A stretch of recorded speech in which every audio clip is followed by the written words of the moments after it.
Hey everybody, Roger Levin here with your Specialty Practice Production Pearl of the Week. I wanted to share some things from our management consulting program. We talk a lot about customer service and referral marketing in these pearls. How do you get your team to perform at the highest level? Now let's assume you've got your systems in place. Number one, no matter what, is excellent systems in place. That's not the purpose of our pearl this week, but if you don't have them, this next part gets a little more chaotic.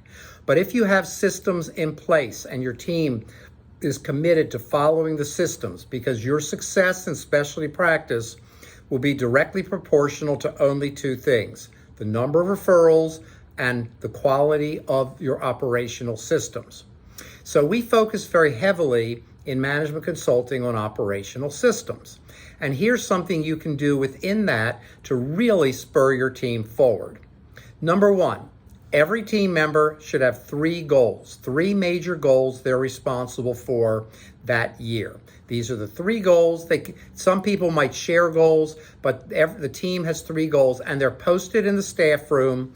And once every week or two, you all go in there, you stand in front of the posting, and everybody tells you what progress they've made on any of their three goals.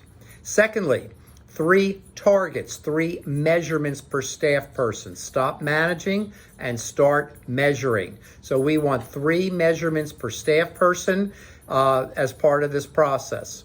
Number three, every team member every day should have a number one daily priority. What is my daily thing I have to get done today?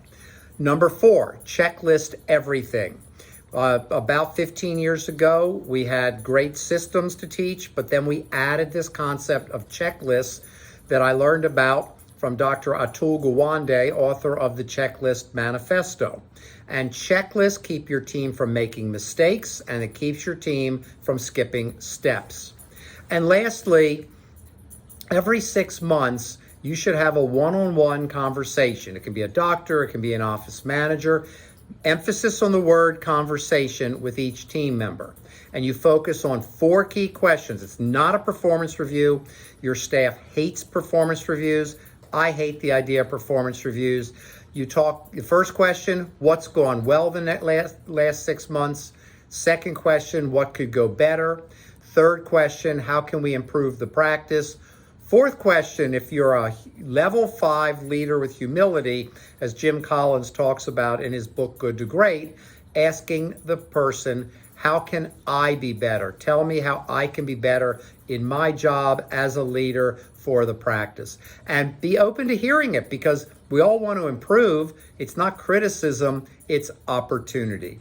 As always, I wish you increased practice production and referrals every year. These pearls today will help your staff to excel and perform at a higher level. And I'll see you next week.